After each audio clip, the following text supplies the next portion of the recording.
Boleh mula ke? Baik. Boleh ya. Okay, bismillahirrahmanirrahim. Assalamualaikum warahmatullahi taala wabarakatuh. Innal hamdalillah nahmaduhu wa nasta'inuhu wa nastaghfiruh wa na'udzu billahi min shururi anfusina wa min sayyiati a'malina. May yahdihillahu fala mudilla lahu wa may yudlilhu fala hadiya lahu. Asyhadu an la ilaha illallah wa asyhadu anna Muhammadan 'abduhu wa rasuluh. Allahumma salli wa sallim wa barik ala Muhammad wa ala alihi wa sahbihi wa man tabi'ahum bi ihsanin ila yaumiddin, amma ba'd. Fa inna asdaqal hadits kitabullah wa khairal hadi hadi Muhammadin sallallahu alaihi wasallam wa syarral umuri muhdatsatuha wa kullu muhdatsatin bid'ah wa kullu bid'atin dhalalah wa kullu dhalalatin finnar, atau kama qala an-nabiy sallallahu alaihi wasallam, la nabiyya ba'da. Hadirin mata Allah Ta'ala sekalian, kita ada Puan Fatin, Has, Tuan Faizul, Puan Zainun, Tuan Muhammad Idris dan lain-lain lah. InsyaAllah ramai lagi akan hadir sekejap lagi. Cuma saya mohon maaf terpaksa awalkan kelas kerana ada komitmen lain lah lepas ni. Kebetulan hari Jumaat di Kuala Lumpur ni masih bekerja. Jadi ada hal-hal yang perlu saya bereskan, saya minta mohon untuk diawalkan lah. Jadi untuk peserta yang tak perasan bahawa kita dah ubah masa tu, mungkin nanti mereka boleh rujuk rakaman lah. Baik, Alhamdulillah saya meneliti beberapa rakaman tazkirah yang telah diberikan oleh asatizah yang lain. Namun saya dapati sebahagian besar mereka tidak menyentuh lagi tentang intipati surah Al-Qadar, ataupun mungkin ada saya terlepas pandang. Kebetulan kita sudah masuk 10 malam akhir. Jadi kemuncak kepada 10 malam akhir ni tidak lainlah adalah apa yang terkandung dalam surah Al-Qadar berkaitan dengan khairun min alfi syahr. Satu malam yang lebih baik daripada 1000 bulan. Bukan sama dengan 1000 bulan, lebih baik daripada 1000 bulan. Bersamaan dengan 83 tahun. Jadi di sini saya daripada dulu lagi lah tradisi saya akan merujuk pada Tafsir Al-Azhar Profesor Dr. Hamka sebagai asas. Tapi bila kita baca ternyata tidaklah semua benda kita kena terima. Ada beberapa hal yang kadang-kadang Buya Hamka pun mungkin terlepas pandang, ataupun kita ada pandangan ataupun sumber yang lebih kuat dan tepat. Itu kaedah kita lah. Tidak kita telan apa yang ada dalam tafsir beliau itu 100%. Tapi dalam masa sama kita juga jika berdasarkan maklumat yang saya ada, saya tahu ada pandangan yang lebih kuat, yang lebih baik, maka kita akan bincangkan hal tersebut. Contohnya nanti akan ada satu part dalam bahagian tafsir surah Al-Qadar ini, ternyata Buya Hamka barangkali terlepas pandang dan seumpamanya tentang hal tersebut. Baik, seingat saya berkaitan dengan apabila Buya Hamka mengatakan Rasulullah SAW melihat Jibril dalam rupa yang asal 2 kali, dan beliau menyatakan kali pertama adalah pada malam nuzulul Quran di Gua Hira, dan yang kedua adalah malam Isra wal Mi'raj. Jadi yang kedua tu betul, tapi yang pertama tu tak tepat. Rasulullah tidak melihat Jibril dalam rupa yang asal dalam Gua Hira yang kecil itu. Rupa asal Jibril sayapnya saja menutupi timur dan barat, satu sayap. Sedangkan Jibril itu besar lah kan. Dari sudut digambarkan ada 700 sayap, dan satu sayap menutupi timur dan barat. Macam mana pula Rasulullah boleh tengok dalam rupa yang asal dalam Gua Hira? Ini hal-hal yang boleh kita bincang dan perhatikan nantilah, insyaAllah. Baik, tanpa buang masa, saya ada nota yang saya generate guna notebook LM. Nanti daripada tafsir surah Al-Qadar ini, nanti Abang Zaim akan kongsilah dengan tuan-tuan sekalian. Tapi untuk sesi kita ini, kita cuba habiskan bacaan dan perbincangan berdasarkan teks asal yang saya gunakan ini, PDF lah, daripada Tafsir Al-Azhar, versinya versi versi terbitan Pustaka Nasional. Sebab dalam Google ada yang ni lah. Baik, secara ringkas surah Al-Qadar diterjemahkan, Buya Hamka memilih terjemahan Al-Qadar itu sebagai kemuliaan. Surah yang ke-97 dan mempunyai 5 ayat dan diturunkan di Mekah. Maka ia adalah surah Makkiyah. Suratul Qadar Makkiyah wa ayatiha khamsun. 5. Baik, kita tengok ayatnya dulu. Bismillahirrahmanirrahim. Baik, sebelum kita mula saya terujalah bila ada tazkirah, dan saya tahu majoriti yang hadir adalah pelajar baru yang mungkin tak biasa lagi dengan kuliah ataupun pertama kalilah dengan teratak hadis, dan belum lagi pernah hadir dalam kuliah-kuliah bersiri kami yang lain yang saban tahun kami dah buat 2-3 tahun dah dengan teratak hadis. Saya pun dah khatam 1 buku, 2 buku dengan teratak hadis. Jadi selamat datanglah, dan semoga ia menjadi permulaan yang baik untuk tuan-tuan yang mencari sesuatu yang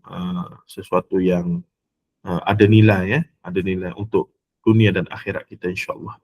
Baik. Jadi teratak hadis, cuma tazkirah ni kalau ikut konsep asal tazkirah ni ialah dari sudut kalimahnya zikir lah, zakara ingat. Jadi tazkirah ni memberi peringatan, sesuai dengan fadzakir inna dzikra tanfa'ul mu'minin tu.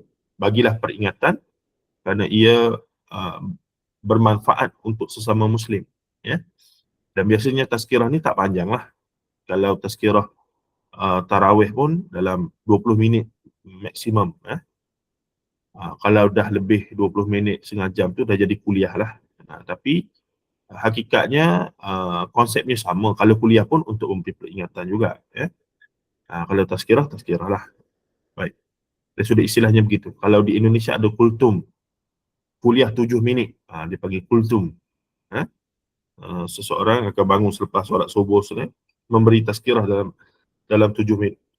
Ambil satu ayat, ambil satu hadis dan baca terjemahan dan ambil intipatinya dalam masa 7 minit.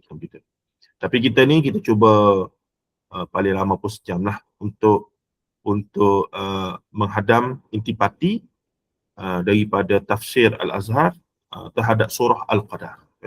Terhadap surah Al-Qadar. Dan ini yang saya generate dengan notebook. Memang suara perlahan ke? Tak kuatlah suara. Tak kuat suara? Puan tak dengar ke? Perlahan sangat. Perlahan sangat? Orang lain macam mana? Mohon respon. Sahabat-sahabat lain okey ke suara? Alhamdulillah okey. Saya rasa mungkin Puan Latifah kena tinggikan suara sikit. Okey. Okey, saya cuba. Tinggikan suara sikit Okey. Saya pun baru nak panah enjin ni. Nantilah dalam 10 minit lagi saya mungkin akan tinggi sikit lah suara, insya-Allah. Baik, jadi ini nota yang saya sediakan, saya generate. Memang cantik lah, guna AI apa semua dan tepat dengan kandungan daripada tafsir yang kita gunakan itu. Nanti saya akan Tuan Zaim akan kongsilah dengan tuan-tuan dan puan. Cuma untuk kuliah ni saya takkan guna yang ni. Memang mana-mana kuliah saya takkan guna, walaupun saya buat PowerPoint, tapi saya takkan guna. Sebab kita kalau boleh nak dapatkan kita kata essence ataupun intipati daripada teks yang asal. Supaya kita boleh kata, saya belajar tentang intipati surah Al-Qadar, kalau kata nak guna tadabbur ke refleksi ke pelbagailah istilah berdasarkan tafsir Al-Azhar oleh Buya Hamka. Jadi mungkin ada tafsir yang lebih dalam dan tepat dan yang lebih menarik. Tapi untuk konteks kita ni, saya menggunakan tafsir Al-Azhar Profesor Dr. Hamka sebagai rujukan utama. Okey. Baik, kita mula dengan membaca dulu untuk ambil berkat Al-Quran. Bismillahirrahmanirrahim. Dengan nama Allah yang Maha Murah lagi pengasih. Ini cara Buya Hamka lah ayat dia ya, terjemahan dia. Inna anzalnahu fi lailatul qadr. Sesungguhnya telah kami turunkan dia pada malam kemuliaan. Digunakan kalimah dia di sini. Kalau dalam bahasa Melayu moden, dia ni kena manusia lah, orang. Kalau selain daripada manusia, ia. Wa ma adraka ma lailatul qadr. Dan sudahkah engkau tahu apakah dia malam kemuliaan itu? Lailatul qadri khairum min alfi syahr. Malam kemuliaan itu lebih utama daripada 1000 bulan. Khairum min. Ni kata kunci yang menarik Lebih utama. Diterjemahkan lebih utama. Kalau ikut terjemahan literalnya, khairum min ni lebih baik. Khair ni baik kan? Apa? Kalau utama ni al-ula. Lailatul Qadri aula min alfi syahr. Tapi tidak digunakan sini, khairun min alfi syahr. Tanazzalul malaikatu waruhu fiha biizni rabbihim min kulli amr. Turun malaikat dan ruh. Ni pun menarik, nanti akan ada. Pada malam itu, dengan izin Tuhan mereka, membawa pokok-pokok. Sudah. Jangan pokok-pokok kayu pula ni. Dari tiap-tiap perintah. Itu cara Buya Hamka terjemahkan menggunakan bahasa Melayu klasik sikit lah, bahasa Melayu lama. Salamun hiya hatta matla'il fajr. Sejahteralah dia. Siapakah dia di sini? Sehingga terbit fajar. Baik, itu terjemahannya. Pastilah ada perbezaan sedikit dengan terjemahan. Contohnya daripada tafsir pimpinan Ar-Rahman, Syekh Abdullah Basmih. Ada beza sikit lah. Tapi ini adalah terjemahan berdasarkan tafsir Al-Azhar Profesor Dr. Hamka. Baik. Habis 5 ayat, kita pergilah tengok bagaimana Hamka telah memberikan huraian kepada ayat-ayat tersebut. Dan menariknya tafsir Al-Azhar Profesor Dr. Hamka ini, dia memang memasukkan pelbagai maklumat sehingga kan pernah Ustaz Dr. Wan Ji Wan Hussein, disebabkan beliau menguasai dengan baik bahasa Arab, bahasa Urdu dan sentiasa berkhidmat kepada tafsir dan hadis dan seumpamanya. Apabila beliau membaca tafsir Al-Azhar, antara benda yang beliau ulas adalah pada beliau tafsir Al-Azhar ni bukan sebuah tafsir.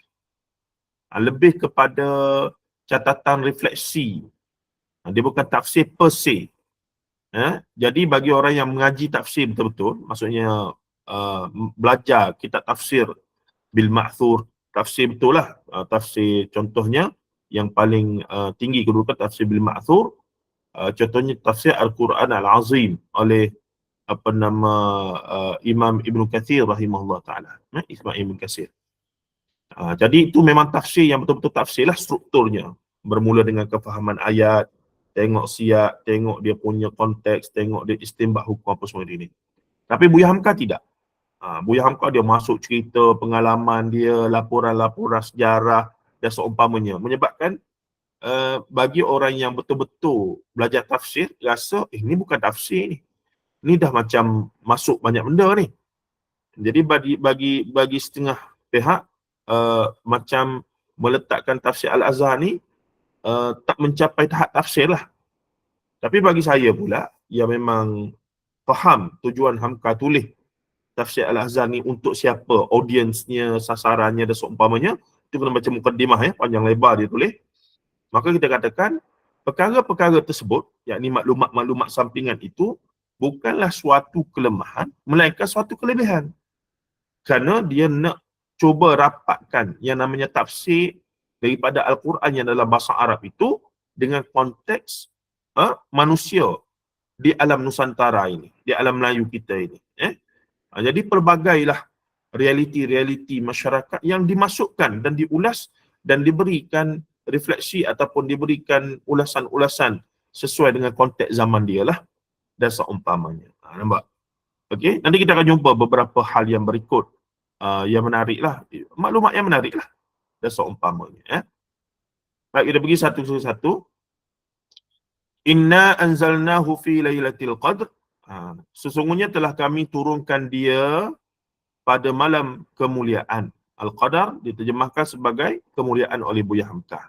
Mungkin ulama lain menterjemahkan Al-Qadar ketentuan dan seumpamanya. Artinya ialah bahawa kami, iaitu Allah, Tuhan Sarwa. Sarwa ni kalau baca tulisan Rumi, kita akan jumpa sin ra waw. Biasanya dalam kitab Jawi, sebahagian daripada orang lama baca seru sekalian alam. Tapi yang tepat adalah sarwa sekalian alam. Sebab apa sarwa? Dia sarwa jagat. Alam lah, alam terbentang. Tapi ada ramai juga yang baca kitab Jawi, Jawi lama ni, bila jumpa sin rawaw, maka mereka seru sekalian alam. Tak betul lah seru tu, dia sarwa. Telah menurunkan Al-Quran yang mula-mula sekali kepada nabinya pada malam kemuliaan, yakni malam Al-Qadar. Lailatul Qadar, jadi malam kemuliaan. Kita artikan malam kemuliaan, kata Buya Hamka, Lailatul Qadar, kerana setengah dari arti qadar itu ialah kemuliaan. Ini bermaksud Buya Hamka faham kata dalam bahasa Arab istilah Al-Qadar ini bukanlah hanya bermaksud kemuliaan, tapi dalam dia mentafsirkan surah ini untuk menterjemahkan Al-Qadar, dia telah memilih erti ataupun terjemahannya sebagai kemuliaan. Nanti bila disebut Lailatul Qadar, malam kemuliaan. Dan boleh juga diartikan Lailatul Qadar itu malam penentuan. Ada segi istilah Al-Qadar, penentuan. Innallaha, ayat lain tu, qadrihi, Allah yang menentukan. Innallaha, saya tak ingat lah. Maksudnya banyak ayat yang menyentuh tentang qadar dalam arti kata berkaitan dengan takdir. Allah menentukan qadar-qadar dan ketetapan-ketetapan dan seumpamanya. Kerana pada waktu itulah mulai ditentukan khitah atau langkah yang akan ditempuh Rasulnya di dalam memberi petunjuk bagi umat manusia. Kerana malam penentuan, kerana pada waktu itu ialah mulai ditentukan khitah atau langkah yang akan ditempuh Rasulnya, yakni Nabi Muhammad SAW, di dalam memberi petunjuk bagi umat manusia. Itu dua, satu dan dua konteks istilah Al-Qadar yang terdapat dalam surah ini yang menjadi nama kepada surah ini, iaitu surah Al-Qadar. Baik, seterusnya. Kedua arti ini boleh dipakai, kata Buya Hamka. Kalau dipakai arti kemuliaan, maka mulai pada malam itulah kemuliaan tertinggi dianugerahkan kepada Nabi SAW. Kerana itulah permulaan malaikat Jibril menyatakan diri di hadapan beliau di dalam Gua Hira sebagai yang telah kita tafsirkan pada surah Al-Alaq yang telah lalu. Surah Al-Alaq sebelum inilah. Dan pada malam itu pula lah peri kemanusiaan diberi kemuliaan, dikeluarkan dari zulumat, kegelapan kepada nur, cahaya petunjuk Allah yang gilang gemilang. Sebab apa? Sebab turunnya Quran lah. Hudan linnas wa bayyinatin minal huda.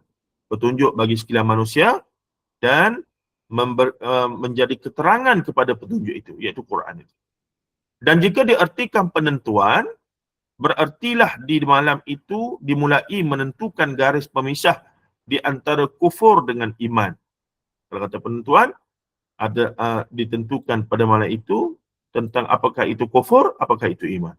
Jahiliyah dengan Islam, syirik dan tauhid tidak berkacau balau lagi. Dan dengan kedua kesimpulan ini, sudahlah nampak bahawa malam itu adalah malam yang istimewa dari segala malam, malam mulai terang benderang wahyu datang ke dunia kembali setelah terputus beberapa masa. Dengan habisnya tugas Nabi yang terdahulu. Nabi terdahulu daripada Nabi Muhammad siapa? Nabi Isa alaihi salam. Dan berapa ratus tahun jarak Nabi Isa dengan Nabi Muhammad? Kurang lebih 570 tahun. 500 tahun lah. 570 Nabi Muhammad lahir. Ya. 500 tahun lagi lebih lah. Okey. Malam mulai terang benderang wahyu datang ke dunia kembali setelah terputus beberapa masa dengan habis tugas Nabi yang terdahulu. Dan Nabi yang kemudian ini, Muhammad SAW, adalah penutup dari segala Nabi dan segala Rasul yang disebutkan Khatimul Anbiya wal Mursalin. Penutup, Khatimul Anbiya, para Nabi, wal Mursalin, dan para Rasul. Maka menjadi akidah Ahli Sunnah wal Jamaah, kita beriktikad bahawa tidak mungkin ada lagi Nabi apatah lagi Rasul selepas Nabi Muhammad SAW. Kenapa? Kerana Quran dah hadis kata begitu. Maka jika mari mana-mana pihak, hebatlah macam mana dia pun, dia mengaku dia adalah Nabi, Rasul, maka kita kata orang ni berdusta, menipu. Kata orang ni berdusta dan menipu. Tak mungkin. Baik. Yang kedua, selepas disebutkan inna anzalnahu fi lailatul qadr, kemudian untuk menarik perhatian, itu uslub Allah Ta'ala dalam menyampaikan surah-surah yang lazim ini, maka didialogkanlah. Soalannya ketika Rasulullah membacakan kepada orang jahiliah, ditanya balik, wa ma adraka ma lailatul qadr. Dan sudahkah engkau tahu apakah dia malam kemuliaan itu, malam Al-Qadar itu? Ayat yang kedua ini tersusun, kata Buya Hamka, sebagai suatu pertanyaan Allah kepada Nabi-Nya untuk memperkukuh perhatian kepada nilai tertinggi malam itu. Dan setelah pertanyaan timbul dalam hati Nabi SAW, apakah makna yang terkandung dan rahsia yang tersembunyi dalam malam itu, maka Tuhan pun menukas wahyu, yakni Allah bertanya, tujuannya untuk menarik perhatian, dan kemudian Allah sendiri yang jawab. Macam kita mengajarlah, saya mengajar di UN. Awak semua tahu tak? Awak semua tahu tak? Mestilah anak bagi kata tak tahu. Sekian. Barulah ada interaksi, ada kita kata komunikasi, dua hala, ya. Maka Allah bertanya pada Nabi Muhammad, dan apabila Nabi Muhammad menyampaikan kepada umat, sahabat-sahabat, hal yang sama berlakulah. Wa ma adraka ma lailatul qadr. Tahu dahkah kamu ni apakah itu malam Al-Qadar ni, malam kemuliaan, malam penentuan ni? Ayat yang kedua itu ini tersusun sebagai satu pertanyaan Allah kepada Nabi-Nya untuk memperkokoh perhatian kepada nilai tertinggi malam itu. Dan setelah pertanyaan timbul dalam hati Nabi SAW, apakah makna yang terkandung dan rahsia yang tersembunyi dalam malam itu, maka Tuhan pun menukas wahyunya, Lailatul Qadri khairun min alfi syahr. Ayat yang ketiga, wa ma adraka ma Lailatul Qadr, Lailatul Qadri khairun min alfi syahr. Malam kemuliaan itu lebih utama, lebih baik daripada 1000 bulan. Bukan sama dengan 1000 bulan, ya. Lebih baik daripada 1000 bulan. Kenapa kena ada diskaun atau kita kata happy hour begini? Happy hour, ya. Faham, ya? Happy hour. Mereka yang biasa apa nama shopping tahulah happy hour tu apa, ya. Kalau dalam konteks kita sebagai hamba Allah, orang Islam yang mencari ibadah untuk mendapat keredaan Allah, Lailatul Qadar ni happy hour lah. Cuma kalau nak hurai lebih panjang menariknya, sebahagian ulama membincangkan kenapa ada benda-benda begini, ya. Kenapa Allah bagi diskaun ataupun happy hour beginilah kepada umat Nabi Muhammad ni. Antara yang menyebutkan adalah kerana umur umat Nabi Muhammad ni relatifnya adalah singkat. Jarang betul yang lebih 100 tahun. Majoritinya 60, dulu 50-an, 60-an dah meninggal dah. Sekarang ni 40-an pun, 30-an dah ramai jantung apa semua. Tapi tak macam dulu. Dulu 50-an 60-an tu dah ni sangat dah. Tapi dalam konteks hari ni pula 60-an lepas pencen tu ramai lagi masih sihat disebabkan kita punya kualiti kesihatan dah makin bagus. Ya. Jadi timbul pula isu pencen tu, cerita lain lah, tapi saya masuk sikit. Timbul isu pencennya, kerja 20-30 tahun tapi nak kena bayar pencen 40 tahun selepas pencen. Jadi kerajaan pun duk pening kepala jugalah. Itu sampingan lah saja ya. Tapi nak katanya, relatifnya umur umat Nabi Muhammad itu tidak mampu menyamai umat-umat Nabi lain. Nabi Nuh 1000 tahun, 960 tahun. Nabi Adam 960 tahun. Nabi Nuh hampir 1000 tahun, 950. Ada seumpamanya. Jadi umat Nabi Muhammad sebagaimana Rasulullah sebut, umat aku ni umur sekitar aku. Rasulullah 63 tahun. Maka kita pun around that lah. Paling kalau dah lebih 60 lebih tu macam subsidi sangat lah, 70. Apatah lagi yang lebih 70 dah seumpamanya. Begitu. Baik. Jadinya dengan adanya happy hour begini, saya guna istilah itulah ya. Maksudnya peluang-peluang semacam ini, maka diharapkan umat Nabi Muhammad ini mengambil manfaat yang ditawarkan ini dengan begitu baik, kerana apa yang dibuat pada malam itu akan dikali dengan 83 tahun punya amal ibadah. Kalau kita beristighfar sekali pada malam itu, astagfirullah, malam itu Lailatul Qadar, maka dikira sebagai satu istighfar itu kali dengan 83 tahun punya istighfar sebagai contoh. Kalau malam itu kita jemaah isyak, jemaah maghrib, solat tarawih, iktikaf di masjid, kalilah 83 tahun belaka. Itu janjilah. Hakikat sebenarnya insya-Allah Allah yang tahulah berapa nilai yang dia nak bagi. Tapi dari sudut tawaran, itulah tawarannya. Maka tidak wajarlah yang namanya Lailatul Qadar ini pada 10 malam akhir itu tidak diberi perhatian yang serius oleh yang namanya umat Nabi Muhammad, orang Islam. Khairun min alfi syahr, lebih utama, lebih baik. Bukan sama dengan kalau sebelum ni ramai juga asatizah penceramah duk sebut sama dengan, tak. Lebih baik, lebih utama. Khairun min. Bukan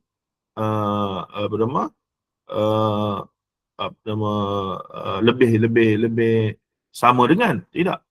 Equal to, masalan mislu khairun mislu alfi syahr, tidak. Lailatul Qadri mislu alfi syahr, tidak. Lailatul Qadri khairun min alfi syahr. Baik, habis di situ ayat 3 ya.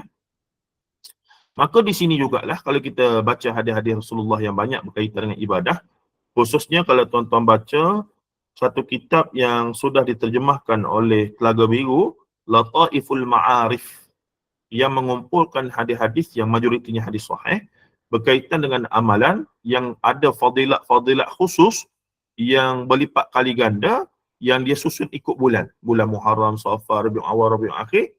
Maka setiap bulan-bulan ini ada hadis-hadis khusus berkaitan amal soleh apa yang nak dibuat ketika sampainya 10, contohnya bila sampai 10 Muharram disunatkan puasa. Bila sampai 10 Zulhijjah, dalam 10 Zulhijjah tu apa dia punya fadilatnya kalau buat amal soleh di dalam itu. Jadi Al-Quran sendiri menyebutkan bahawa malam Al-Qadar itu khairun min alfi syahr. Jadi Quran sebut, Allah Ta'ala sebutlah. Jadi lebih tinggi daripada Rasulullah sebut, walaupun Rasulullah sebut pun hadis daripada Allah juga. Tapi ternyata malam Al-Qadar itu Allah sendiri yang menyatakan hal yang tersebut. Maka kita kena yakin sungguh-sungguh lah.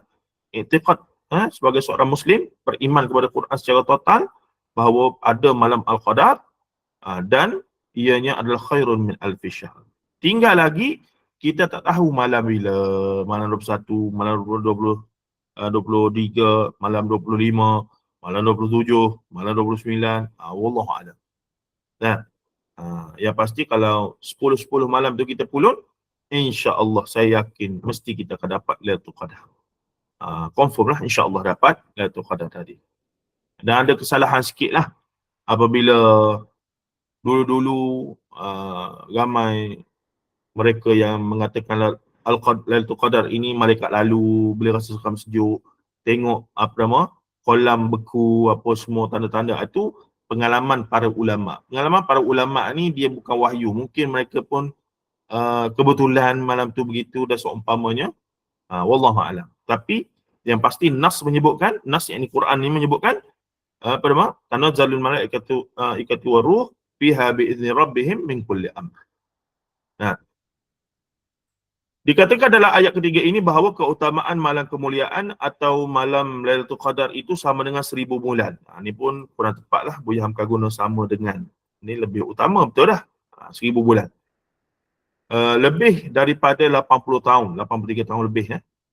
Selanjutnya, usia seorang manusia lalu diterangkan pula sebab dalam ayat selanjutnya, iaitu tanazzalul malaikati waruh ikatu.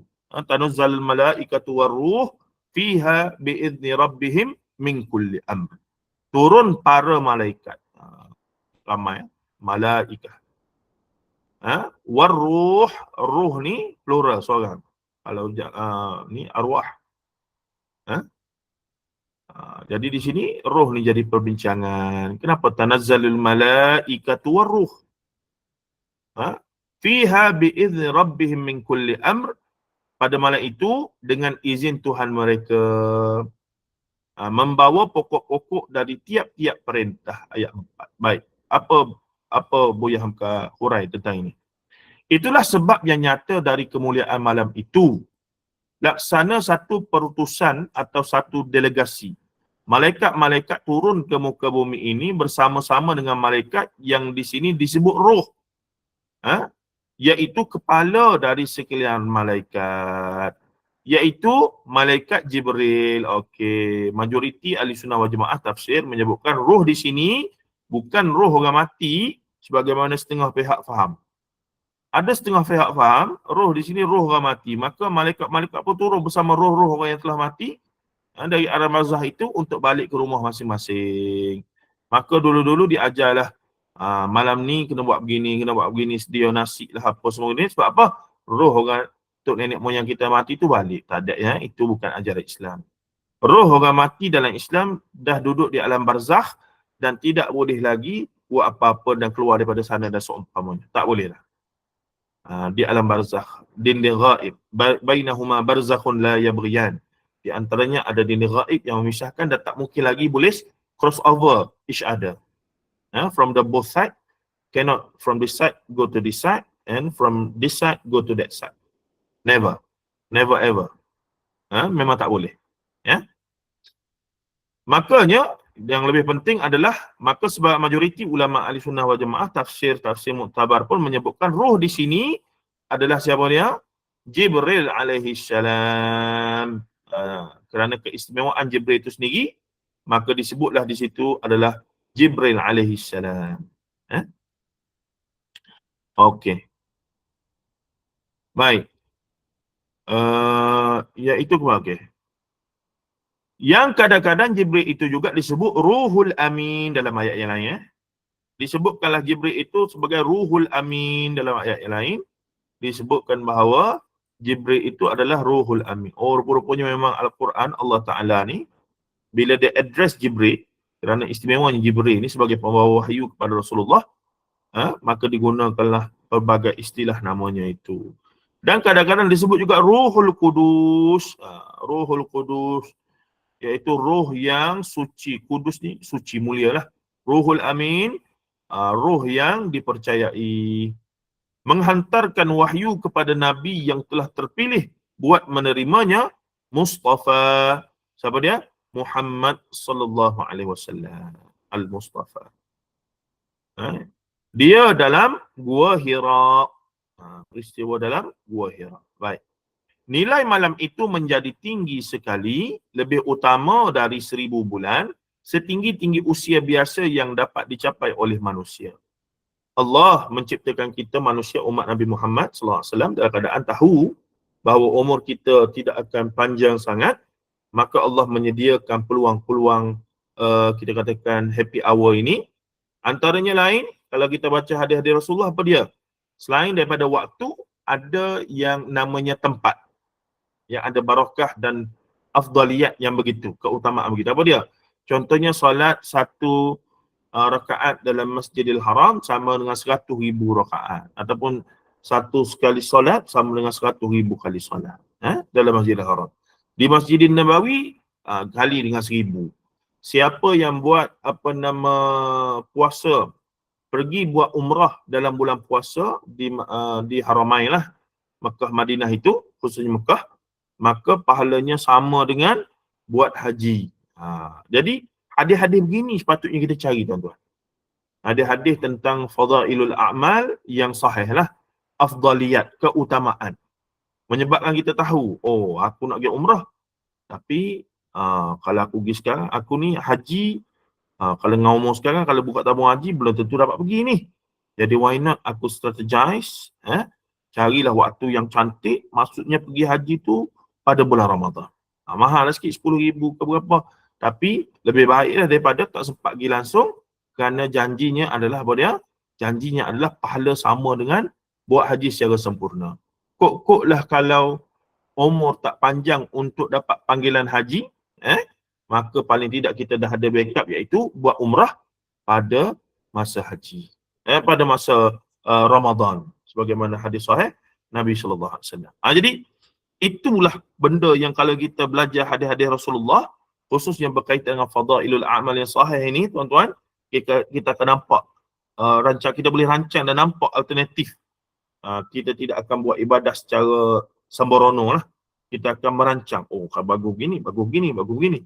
Sentiasa mencari yang the best of, among the best. Baik. Nilai malam itu menjadi tinggi sekali, lebih utama daripada 1000 bulan, setinggi-tinggi usia biasa yang dapat dicapai oleh manusia. Pada kali pertama dan utama itu, Jibril memperlihatkan dirinya. Di sini isu sikit. Jibril memperlihatkan dirinya kepada Nabi Muhammad SAW menurut keadaan yang asli. Sehingga Nabi sendiri pernah mengatakan bahawa hanya 2 kali dia dapat melihat Jibril, iaitu dalam keadaannya yang sebenar. Iaitu pada malam Lailatul Qadar atau malam nuzulul Quran itu di Gua Hira, dan kedua di Sidratul Muntaha ketika dia Mi'raj. Pada kali yang lain, beliau melihat Jibril hanyalah dalam penjelmaan sebagai manusia, sebagai pernah dia menyerupakan dirinya dengan sahabat Nabi yang bernama Dihyah Al-Qalbi. Dihyah ni sahabat Nabi yang handsome. Memang ada sebut dalam Syama'il Muhammadiyah, ada sebut banyak. Dan Rasulullah memang, Jibril AS bila berupa manusia, kerap kalilah Jibril berupa dengan Dihyah Al-Qalbi. Tapi Rasulullah kenal lah bahawa itu bukan sahabat dia, melainkan Jibril AS. Guru dia lah. Jadi, cuma penyataan di sini adalah kali pertama Rasulullah tengok Jibril pada malam Lailatul Qadar, nuzul Quran tu, kemudian dia berlari balik Zammiluni itu kan. Sebenarnya pada perbincangan lain adalah tidak tepat. Kerana kali pertama Rasulullah melihat Jibril dalam rupa yang asal. Dalam Gua Hira, tidak, kalau baca mana-mana hadis pun, ketika Rasulullah lari selepas dipeluk 3 kali itu, Iqra ma ana biqari, Iqra ma ana biqari, Iqra ma ana biqari 3 kali. Aku tak kerti membaca, aku bukan pembaca, aku tak kerti membaca. Rasulullah lari. Dalam beberapa riwayat tentang peristiwa tersebut, memang tidak dinyatakan Rasulullah masa berlari itu sempat berpaling ke belakang ke, tengok dulu ke siapa yang peluk dia. Tidak ada. Satu. Yang kedua, macam saya sebut tadi, Jibril ni besar. Kalau dalam Gua Hira tu, macam mana rupa asalnya? Di sinilah saya baca satu kitab ringkasan hadis, iaitu Ibn Shihab Az-Zuhri, ada terjemahannya oleh Sayyidul Sama Mufti wilayah sebelum ini pun ada. Terdapat satu hadis lain yang selepas Rasulullah terima wahyu di Gua Hira tu dan demam lah beberapa hari, terkejut apa semua tu, setelah dah agak bagus, beberapa minggu atau beberapa bulan selepas itu, Rasulullah sedang berjalan-jalan di tengah padang lapang. Tiba-tiba terdengar suara yang dia kenali memanggil dia dari langit, dan Rasulullah mendongak kepala, melihat jalasa Jibril ala kursiyyu bainas sama'i wal ardh. Maka ketika itulah Rasulullah bila dongak kepala, tengok Jibril alaihissalam jalasa ala kursiyyun bainas sama'i wal ardh. Jibril sedang duduk di atas kursi, bukan kerusi, kursi. Dia kata kursi lah. Macam mana kursi rupa, wallahu alam. Bainas sama'i wal ardh, yang tergantung antara langit dan bumi. Masa itulah sebenarnya Rasulullah tengok rupa Jibril yang asal. Dan berlakulah kali kedua, Rasulullah berlari-lari balik ke rumah dalam keadaan takut, kejut kali kedua.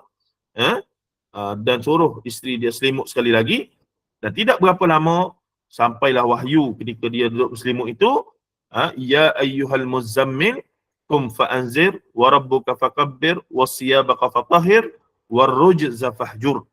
Datang surah Al-Muzammil, wahai orang yang berselimut, bangkitlah, sampaikan. Itulah permulaan Rasulullah baru tahu. Selepas dah sebelum tu di Gua Hira tu dia dah jumpa sepupu Khadijah tu. Nama apa sepupu Khadijah tu? Tak ingat saya ni. Cuba bantu saya. Nama apa? Sepupu Khadijah tu nama apa tu? Yang beragama Kristian tu? Pendeta tu?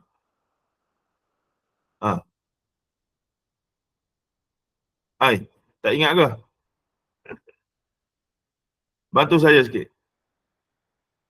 Nama apa? Waraqah bin Naufal. Sahih. Waraqah bin Naufal, seorang tua yang sudah Syekhul Kabir. Ketika Rasulullah jumpa tu sudah tua dia. Dan dia boleh berbahasa Hebrew, bahasa Ibrani, dan ketika itu ada hadis yang masyhur, kemudian bila Khadijah beritahu keadaan Nabi Muhammad pada dia, kemudian dia kata hazan namus allazi unzila ala Musa. Itulah namus. Maka sebahagian ulama kata namus tu nama Jibril dalam bahasa Hebrew, bahasa inilah bahasa Hebrew atau bahasa Ibrani. Hazan namus allazi unzila alaihi Musa.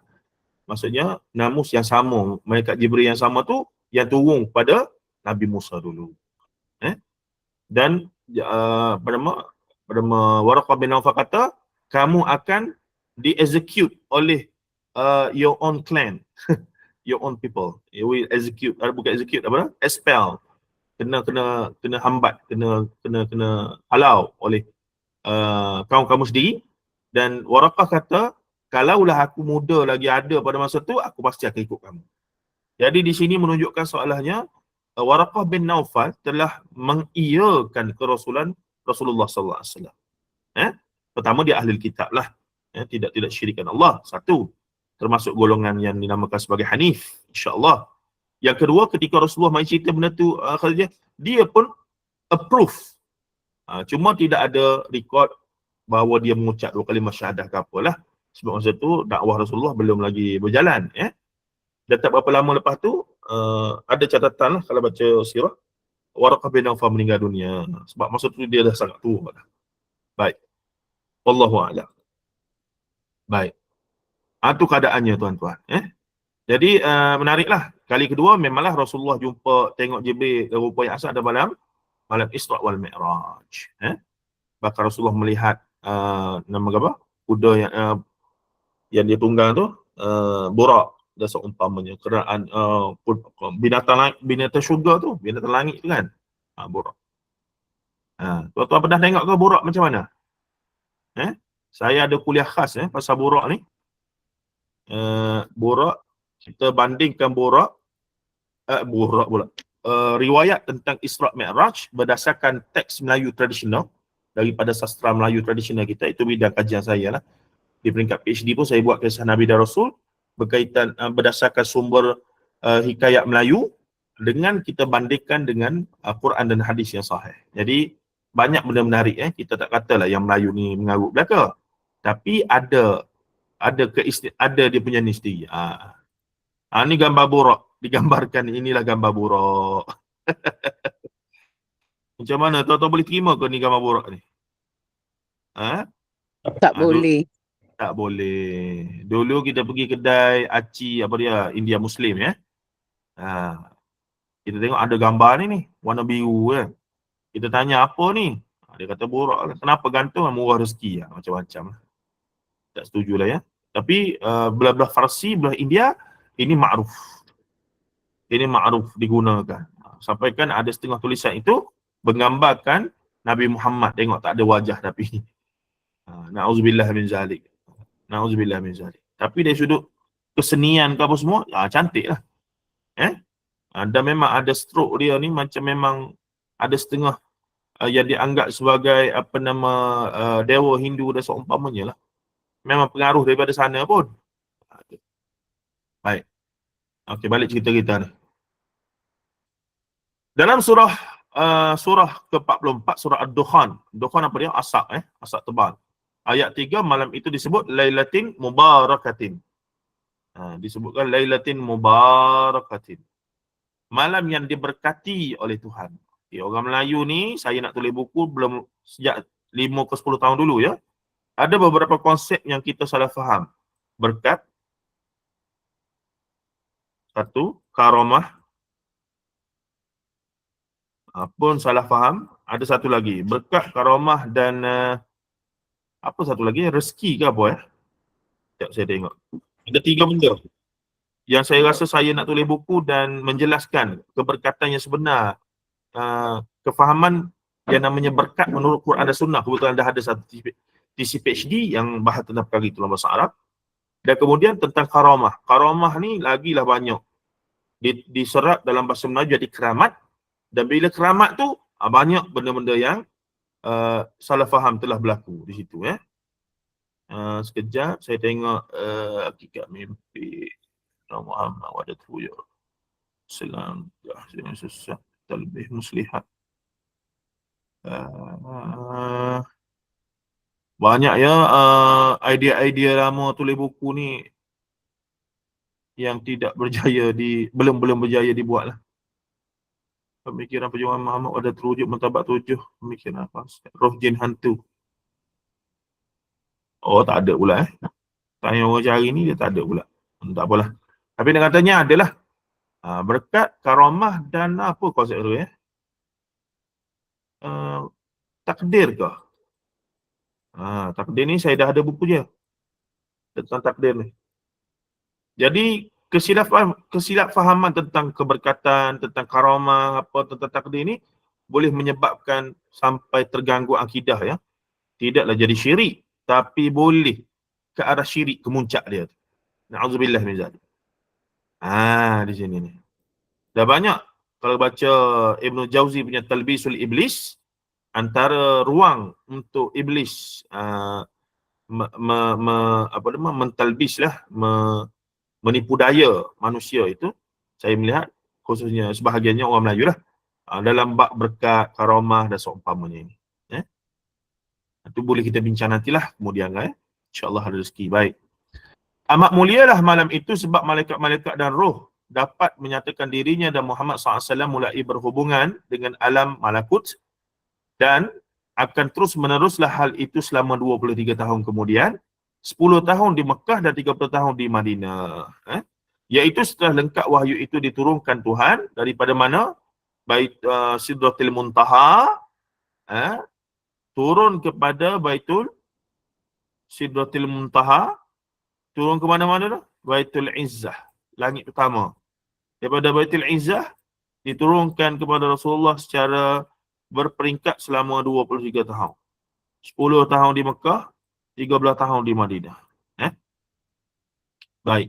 Ini masyhurlah kalau kita belajar dalam kitab-kitab usul tafsir ataupun ulumul Quran, inilah dia punya digambarkan, inilah proses penurunannya. Baik. 10 tahun, okey. Di hujung ayat disebutkan bahawa kedatangan malaikat-malaikat dan roh itu dengan izin Tuhan ialah kerana akan menyampaikan pokok-pokok dari tiap-tiap perintah. Setiap perintah akan disampaikan kepada Rasul sallallahu alaihi wasallam. Setiap itu pula lah malaikat dan roh, yakni Jibril alaihi salam itu akan datang sehingga lancarlah perhubungan di antara alam syahadah. Apa dia alam syahadah ni? Dengan alam gaib, alam nyata lah, alam zahir, alam nyata, alam fizik. Alam gaib, alam the unseen world, the metaphysic world. Itulah bahasa orang falsafah. Alam syahadah ni alam fizik lah, physical yang nampak, alam zahir. Ini alam gaib. Alam gaib, alam the unseen world, dunia yang tak dapat dicapai dengan panca indera, dan so on and so forth. Baik. Salamun hiya hatta matla'il fajr. Sejahteralah dia, siapa dia di sini, sehingga terbitnya fajar. Jadi di sini nanti dalam ni akan dibincangkan dulu-dulu sebahagian daripada orang Melayu kita, sebagaimana yang disampaikan oleh guru-guru agama zaman itu sebagai ulama seumpamanya, seolah-olah menggambarkan Lailatul Qadar itu berlaku momen-momen tertentu saja. Maka mereka berjaga untuk melihat kalau-kalaulah terasa seram sejuk pada malam tu. Saya kata memang rasa seram sejuk sekarang. Kita pergi masjid surau mana, semua buka aircon. Memang 2-3 bagi rasa seram sejuk. Dan ada yang melihat air kolam, kot-kot lah macam beku. Tapi memang ada ditulis dalam kitab-kitab. Zikrayat ataupun dia panggil pengalaman ulama-ulama lah. Tapi itu tidak boleh dijadikan nas ataupun sandaran yang menyamai taraf nas yang menyatakan itulah itu qadar. Cuma seringlah ada dibincang daripada zaman sahabat pun, tabi'in, ada yang dinyatakan kalau berlakunya esok berlakunya hujan, mendung, maksudnya malam itu qadar. Macam-macam lah.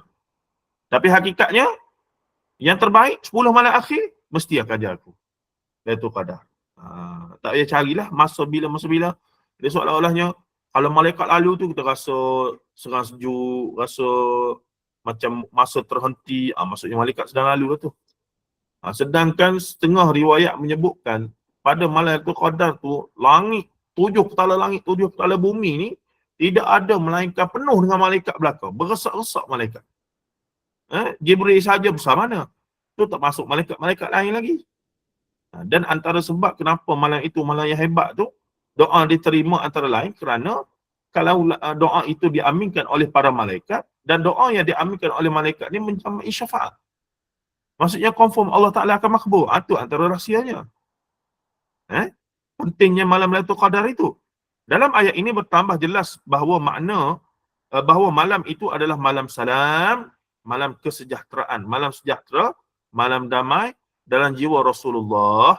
Sebab pada malam itulah beliau, yakni baginda, diberi pengertian mengapa sejak beberapa waktu sebelum itu dia mengalami beberapa pengalaman yang ganjil. Rasulullah bermimpi dulu ya. Sebelum wahyu datang di Gua Hira itu, dibawa oleh Jibril, Rasulullah telah bermimpi dengan mimpi-mimpi yang tertentu. Dia merasakan mimpi yang benar. Dia mendengar suara di dekat telinganya sebagai gemuruh bunyi lonceng.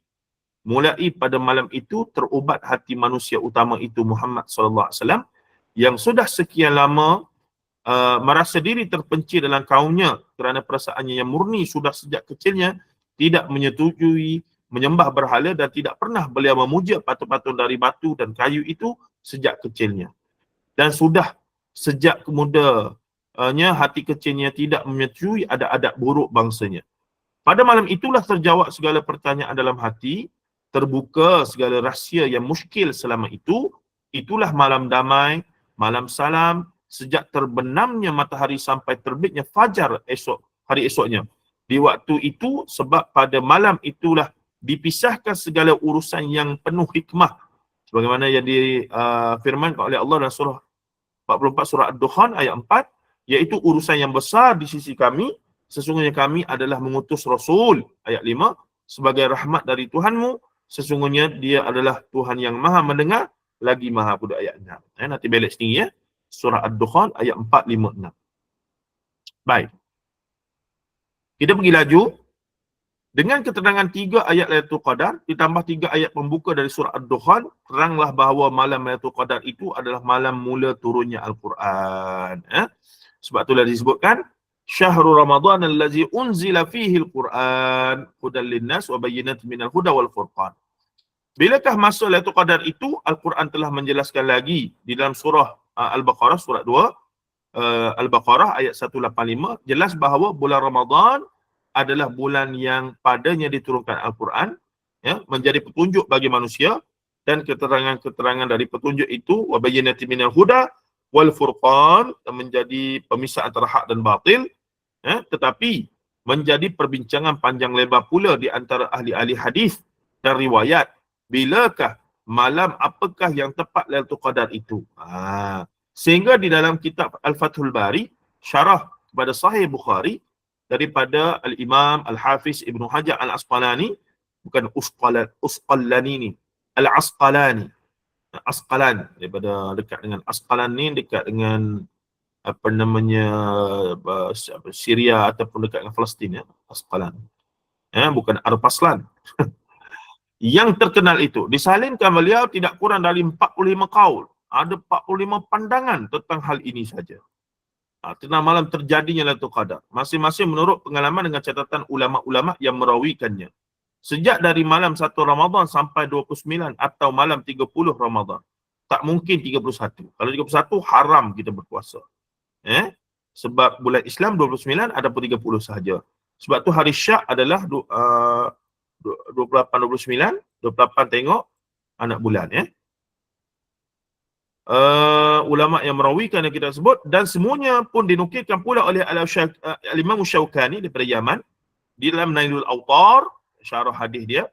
Ada satu riwayat dalam hadis Bukhari dirawikan oleh Abu Sa'id Al-Khudri radhiyallahu anhu, sahabat Nabi ni, bahawa tentang malam berapa yang tepat telah lupa oleh Rasulullah SAW. Oleh sebab itu dianjurkan supaya setiap malam bulan Ramadan itu diramaikan dan diisikan penuh dengan ibadah. Tetapi terdapat juga riwayat yang kuat bahawa Lailatul Qadar itu ialah pada malam 10 yang akhir dari Ramadan, artinya semenjak malam 21 ganjil. Kerana sejak malam 21 itu Nabi SAW lebih memperkuatkan ibadahnya daripada malam-malam yang sebelumnya sampai beliau bangunkan kaum keluarganya yang tertidur. Abdullah bin Mas'ud radhiyallahu anhu dan Asy-Sya'bi dan Al-Hasan dan Qatadah berpendapat bahawa malam itu ialah malam 24 Ramadan. Alasan mereka ialah kerana ada hadis dari Wasilah bahawa Al-Quran diturunkan pada 24 Ramadan. Satu riwayat lagi daripada Al-Imam Suyuti rahimahullah yang kemudian sekali dikuatkan oleh Syekh Khudari, guru besar pada Fuad, satu universiti. Universiti Fuad, di Saudi lah, tahun 1922. Jatuhnya ialah pada 17 Ramadan. Ini bukan 10 malam akhir pula. Orang yang berpegang pada 17 Ramadan ini mengambil istimbat, kesimpulan daripada ayat 41 daripada surah 8 Al-Anfal, kerana di sana tersebut wa ma anzalna ala 'abdina yaumal furqani yaumal taqal jam'an, dan apa yang kami turunkan kepada hamba kami pada pemisahan hari bertemu dua golongan. Hari bertemu dua golongan ialah dalam peperangan Badar pada 17 Ramadan. Sedang hari pemisahan ialah hari turunnya Al-Quran yang pertama. Yang disebut juga malam yang diberi berkat sebagai tersebut di dalam surah 44 Ad-Dukhan di atas tadi. Maka oleh kerana berhadapan dua golongan di perang Badar itu, golongan Islam dan golongan musyrikin, terjadi 17 Ramadan, mereka menguatkan bahawa Lailatul Qadar mulai turunnya Al-Quran di Gua Hira 17 Ramadan pula, meskipun jarak waktunya adalah 15 tahun. Situ pula. Ini banyak pandangan banyak pandangan sebenarnya. Dan ini dibincangkanlah secara panjang lebar oleh ini, dan seumpamanya yang lain-lain saya skip dulu, boleh baca sendiri nanti, bahan ni saya boleh buat, tak ada masalah. Cuma yang menariknya di sini, Buya Hamka, kemudian setelah dia ni okey. Okey. Ada juga yang mengatakan bahawa Lailatul Qadar itu dapat disaksikan dengan kejadian yang ganjil-ganjil. Orang Melayu sukalah ganjil-ganjil ni. Misalnya air berhenti mengalir, pohon kayu tunduk ke bumi dan sebagainya. Rupanya zaman Buya Hamka pun dah dedah lagu ni. Kita ingat zaman kita je, ataupun zaman tok kita apa semua, zaman Hamka. Yalah, zaman tok kita zaman Hamka lah kan. Semuanya itu adalah hal-hal yang tidak dapat dipertanggungjawabkan menurut ilmu agama yang sebenarnya. Tak boleh lah. Tengoklah pohon pohon pisang tunduk apa semua, Lailatul Qadar. Tengok esok, pokok tu memang kena tebang separuh untuk. Maka tidak boleh jadi bukti. Dan di sini Buya Hamka datangkan pengalaman dengan ayah dia, ulama besar juga. Dianggap wali bahkan oleh pengikut ataupun kaum orang Minang tu. Heran dan kagumlah saya dengan orang tua saya, kata Buya Hamka, Syekh Yusuf Amrullah, yang wafat pada 11 Ramadan 1392 Hijrah, iaitu 19 Oktober 1972, dalam usia 86 tahun. Seketika saya menziarahi beliau pada 10 April 1972. Catatan sejarah Beliau menyatakan pendapatnya yang sesuai dengan pendapat ulama yang disalihkan oleh Al-Hafiz Ibn Hajar tadi. Bahawa Lailatul Qadar yang sebenar hanya sekali, iaitu ketika mula-mula Al-Quran diturunkan. Yang kita perkuat berbuat ibadah di dalam bulan puasa menunggu Lailatul Qadar itu ialah memperingati dan memuliakan malam Quran pertama turun itu. Kita kenang setiap tahun agar kita bertambah teguh memegang segala yang dituntut Tuhan di dalam Al-Quran. Saya menjadi kagum kerana sudah lama mata beliau tidak dapat melihat kitab-kitab lagi. Nampak? Ada ulama yang berpandangan bahawa Lailatul Qadar tu berlaku sekali ketika Quran turun mula-mula pada Nabi Muhammad tu. Yang kemudian kita sedang buat sekarang adalah untuk sekadar macam ulang tahun sambutan ni lah. Begitu. Kalau begitu, macam mana tu? Tapi ini pandangan minoriti lah. Ada juga terdapat beberapa perkataan mengatakan bahawa Lailatin Mubarakatin.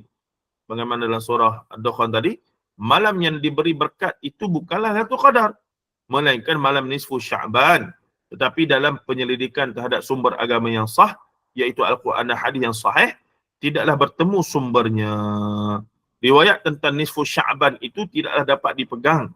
Sanad-sanad ambilannya kacau balau. Muttarib. Dalam bahasa istilah ilmu hadis, muttarib dia panggil. Bercanggah. Bersimpang siur, ya. Riwayatnya banyak yang dhaif, lemah. Bahkan ada yang dusta, kazab ataupun maudhu' yang dipalsu. Dusta ataupun palsu. Oleh sebab itulah tidaklah dapat dijadikan dasar untuk dijadikan akidah dan pegangan. Sebab ia berkaitan perkara gaib. Lailatul Qadar ni perkara gaib. Perkara gaib termasuk urusan akidah. Dan urusan akidah mesti hanya sumber yang sahih daripada Al-Quran dan hadis as-sunnah. Itu kena faham. Itu asas, ya. Sebab tu nak bincang pasal azab kubur, syurga, neraka, pahala, dosa, pahala, apa saja yang bersifat, dia panggil al-ghaibiyat. Biyat, perkara-perkara gaib. Mestilah asasnya daripada Al-Quran dan sunnah Nabi SAW. Di sinilah mengapa saya fokus dan saya fikir antara isu besar orang Melayu kita sampai sekarang adalah tak jelas tentang iman kepada perkara gaib. Sama ada makhluk ataupun alam gaib, dia tidak jelas. Kerana sumber benda gaib dia ni, hal gaib ni, pertama daripada tok nenek moyang, yang kedua daripada tok bomo pawan dukun, barulah daripada sumber Quran hadis dan seumpamanya. Jadi campur belaka. Sebab tu masih ramai percaya pada hantu, masih ramai percaya pada tangkal mangkal sial majal. Walaupun semayang tak tinggal. Umrah setiap tahun pergi. Haji banyak kali dah. Tapi balik, bila wallet hilang, masih lagi pergi cari tok bomo, dukun pawang apa semua. Atas nama ikhtiar. Atas nama bukan percaya pun, tapi ialah cuba je lah. Kukuk jadi. La hawla wa la quwwata illa billah. Inilah krisis utama dalam isu pada saya lah. Saya melihat inilah isu utama yang menyebabkan orang Melayu kita masih lagi tidak boleh keluar daripada kefahaman yang bersih. Bukan bermaksud kita nak tolak segala yang tok nenek moyang kita tinggal. Saya sendiri dalam pengajian Melayu di UM, saya memperjuangkan warisan tok nenek moyang kita yang sangat kompatibel dengan Quran dan Sunnah dan patuh syariat. Ada yang boleh di-adjust supaya jadi patuh syariat, tak ada masalah. Tapi ada yang memang tak boleh buat, memang kena bersihkan kerana ia memang bercanggah dengan akidah. Tapi ada yang masih lagi boleh diadaptasi, diakulturisasi, diasimilasi, dipatuh dan adjust dia jadi patuh syariat. Ada banyak pun. Tapi ada setengah-setengah tu berkaitan dengan kepercayaan apa semua, ritual-ritual tertentu, dibusuk ke, di apa ke, yang tu kita kata tak boleh buat apalah. Nak anggap ia sebagai ritual sekadar sebagai sambutan-sambutan, itu tak boleh. Dia akhirnya kita kena gunakan ada sadu zari'ah. Prevention better than cure.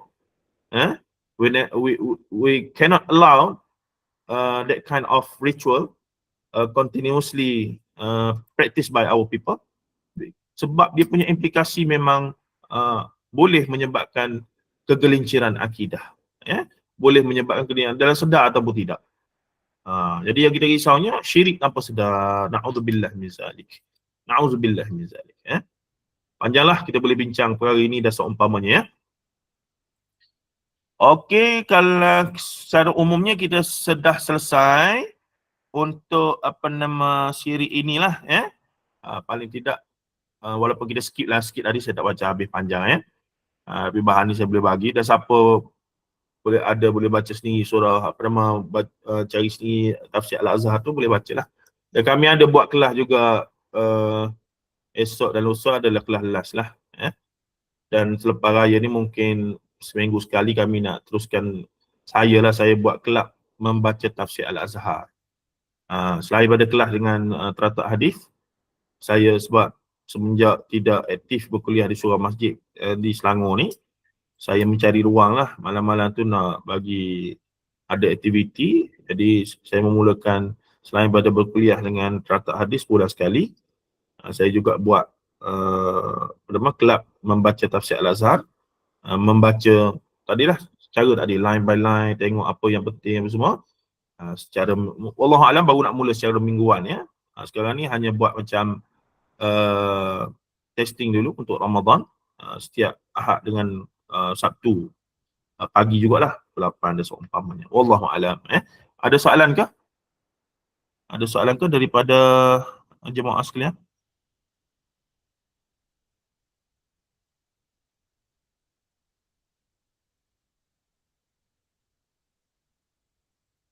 Macam mana tuan-tuan? Ada soalan ke? Ada pandangan ke? Ustaz, Ya puan. yang Ustaz sebut tentang kefahaman tentang macam pemujaan kepada benda-benda tu sampai sekarang pun memang tak hilang. Sebab Betul. apa saya lihat orang yang label Ustaz sendiri yang menyuburkan tu. Sahih. Jadi itu yang saya kata macam mana nak hilang, sebab masyarakat percaya kepada contohlah Ustaz ni. Jadi Ustaz ni yang mengatakan buat gini. Betul. Kalau nak elakkan gini, buat ini. So orang kampung memang mereka tak tahu. Betul. So itu yang saya nampak, kalau usaha dakwah dibuat untuk menjelaskan kepada masyarakat tu perlu lebih lagi lah. Ya betul. Sebab mereka jahil. Kalau orang kampung kan, saya tengok mak saya ke keluarga saya, memang jahil kan, mereka tak tahu. So mereka buatlah Betul. benda-benda tu. Okey, itu Saya saja boleh Ustaz. ulas sikit. Kalau saya boleh respon sikit adalah maksudnya begini ya. Bijaknya iblis ya, laknatullah. Guru kami, Ustaz Abdullah Bukhari Al-Hafiz, pergi ke Jepun. Dia terkejut bila tengok di Jepun. Di Jepun ni agamanya memang bebas lah. Agama asalnya Shintoism, Buddhism. Tapi Kristian adalah agama kedua terbesar. Dan majoriti yang lain adalah tidak beragama. Dan di sana tidak ada undang-undang khusus tentang agama. Sampaikan siapa-siapa nak buat agama sendiri pun boleh. Saya difahamkan begitulah. Bermaksud ada kontradik. Dalam urusan keduniaan, orang Jepun guna akal mereka yang Allah Ta'ala bagi ni maksimum untuk urusan keduniaan, khususnya dalam urusan teknologi dan juga ekonomi. Sehingga mereka, GDP mereka adalah kedua terbesar selepas Amerika satu masa sekarang pun. Tapi China sedang mengejarlah kedua-duanya itu. Ya. Tapi bila masuk bab kepercayaan, seolah-olahnya mereka tak guna langsung fungsi akal. Mereka berpandangan bila melibatkan kepercayaan, akal ni tak payah guna dah. Ini berbeza dengan kita orang Islam. Jadi, Ustaz Abdullah Bukhari Al-Hafiz membuat kesimpulan seolah-olah iblis ni bila dia pergi nak pastikan orang Jepun ni terus sesat dan syirik kepada Allah, antara lain adalah iblis laknatullah berjayalah untuk mentalbis orang Jepun agar dalam masalah kepercayaan jangan guna akal langsung. Berbeza dengan orang Melayu yang kebetulan takdirnya orang Melayu ni semenjak empire Melayu Melaka tempoh hari, kita telah menjadi Islam secara bangsanya, masuk Islam yang namanya Melayu. Kemudian bila merdeka digazetkan dalam kita punya perlembagaan bahawa orang Melayu itu adalah orang Islam. Alhamdulillah, dari satu sudut kita bersyukur bahawa ditakdirkan Allah yang namanya bangsa Melayu itu masuk Islam secara keseluruhan bangsanya, kerana sistem raja kita dulu Dewa Raja dan seumpamanya tukar kepada Allah Sultan Zilullahu fil alam dan seumpamanya. Baik. Tetapi Iblis laknatullah walaupun melalui ejen-ejennya, para kolonial yang datang menjajah, Portugis awalnya, kemudian Belanda, kemudian British, cuba nak memurtadkan, ada usaha lah untuk memurtadkan orang Islam Melayu di Semenanjung, Tanah Melayu khususnya, tapi tidak berjaya. Tidak ada rekod sebelum merdeka, seorang pun orang Melayu Islam, walaupun dia talibarut British, walaupun dia kabaret, walaupun dia mabuk todi ke apa semua itu gini, mabuk tuak ke, duk judi ke apa semua, mereka itu murtad. Berbandingan selepas merdeka lah. Jadi apa rahsianya di situ ya? Ini menarik untuk diberi perhatian. Seolah-olahnya Iblis laknatullah dan ejen-ejennya itu memang tidak berjaya. Tidak berjaya untuk memurtadkan orang Melayu di Semenanjung, Tanah Melayu khususnya. Sabah Sarawak cerita lain, Indonesia cerita lain. Sebahagian mereka sangat berjaya di Sabah Sarawak dan juga Indonesia lah. Orang Batak sebahagian besar adalah menjadi Kristian, orang Sulawesi Kristian, apa semua Indonesia kan, campur-campur. Tapi dalam konteks Semenanjung Tanah Melayu, yang namanya Melayu itu hampir tidak berjaya. Ini menarik.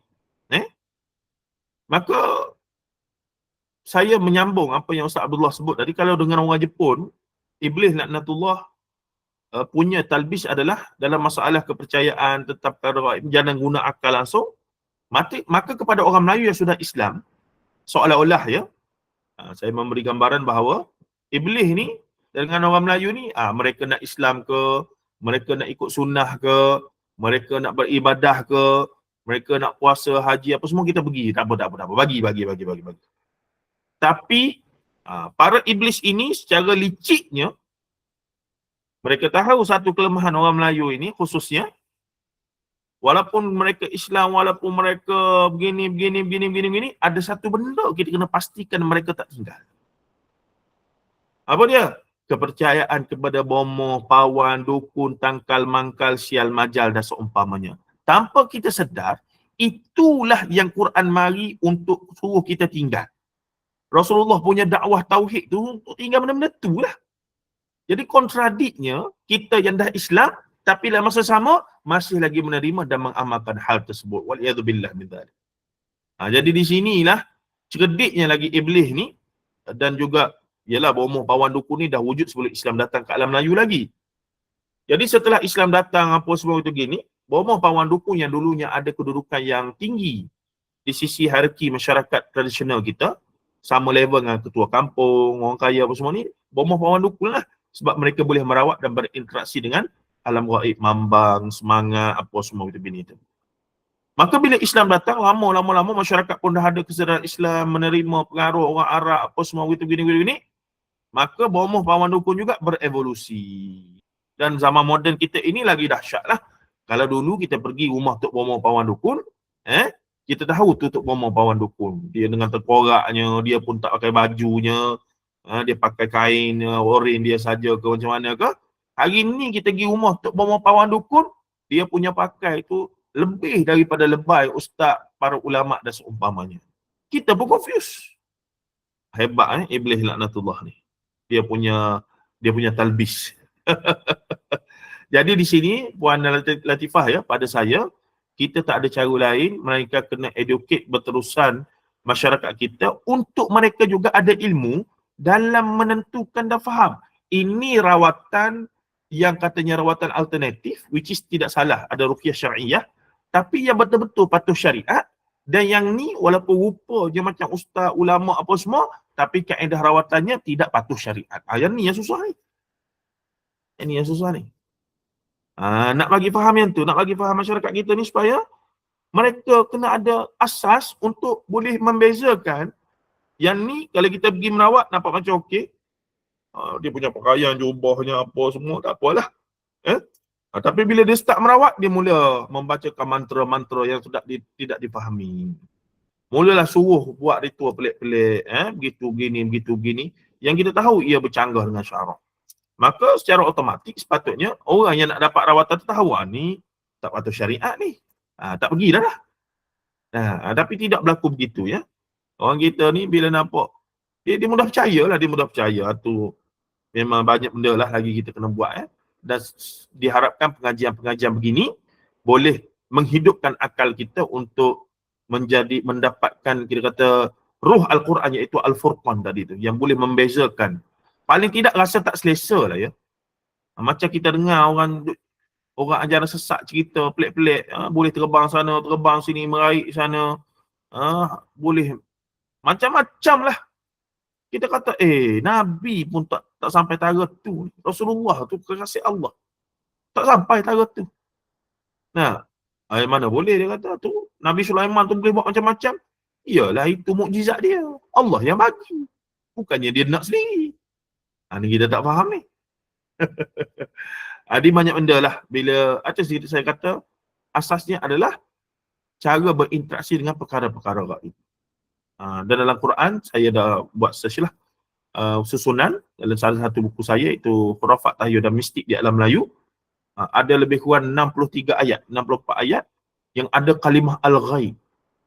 Al-ghaib, al-ghuyub, ghaibun dan seumpamanya, yang memberi penjelasan yang jelas bahawa perkara gaib ni Tok Mama Pawan Dukun tak boleh tahu. Jin Iblis tak boleh tahu. Hanya Allah yang ada mafatihul ghaib. Rasulullah pun tak tahu benda gaib pada Nabi Rasul. Mereka diberitahu oleh Allah sedikit saja.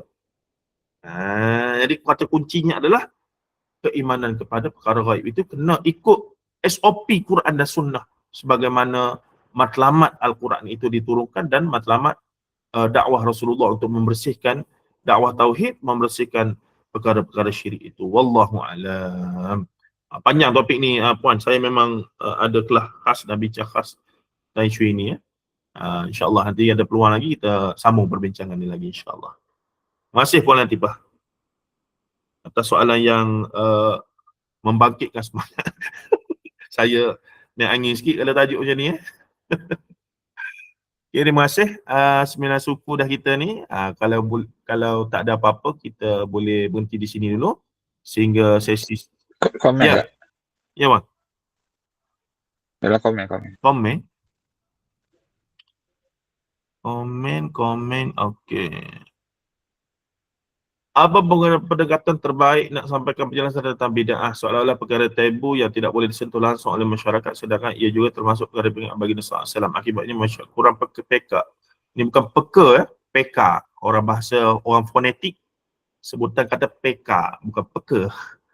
Dan terjebak melakukan perkara bid'ah tanpa sedar. Itu belum lagi terpengaruh dengan ramainya agama yang menetralisasikan yang inilah beberapa amalan bid'ah kaum Ustaz masih. Baik. Yang saya perasan ya, semenjak PKP tempoh hari, ramai yang berkuliah online, ustazah macam-macam lah. Yang selebriti, yang tak selebriti apa semua begini.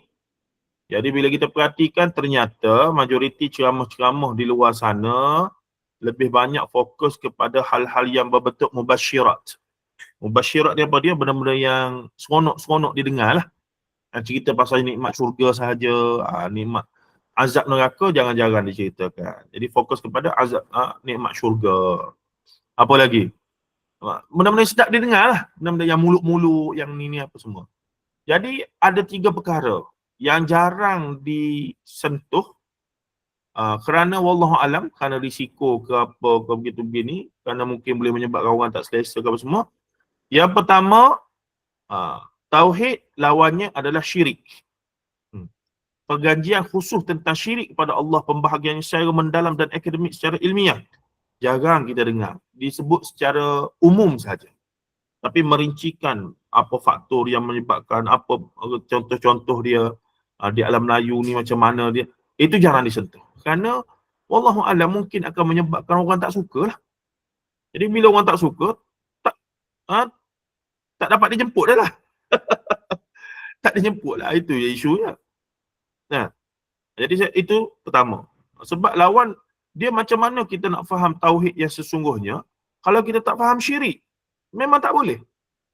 Nak faham tauhid, kena faham syirik tu apa. Sebab kesempurnaan tauhid itu dengan kita meninggalkan kesyirikan, unsur-unsur kesyirikan pada Allah. Tapi itu jadi tak berlaku. Dia fokus pada tauhid saja, sama ada menggunakan pendekatan mazhab A, mazhab B. Tapi yang perkara yang membatalkan akidah itu tidak dibahaskan secara sama rata dengan yang namanya tauhid. Yang kedua, memfokuskan hanya tentang keimanan tanpa membahaskan secara khusus apa yang dinamakan sebagai kufur, punca-punca, ciri-ciri kufur dan seumpamanya. Lawan kepada iman kufur. Jadi tidak boleh tidak. Mesti kita nak faham tauhid, kena faham syirik itu apa. Nak faham sungguh-sungguh iman itu apa, maka kena faham kufur itu apa. Basyiran wa nadhira. Quran apa sebut? Basyiran wa nadhira. Quran sendiri adalah basyiran, khabar gembira, wa nadhira, dan memberi peringatan, tahzir. Dan yang ketiga, apabila membicarakan tentang sunnah-sunnah Rasulullah sallallahu alaihi wasallam, tidak diimbangkan dengan apakah itu bid'ah.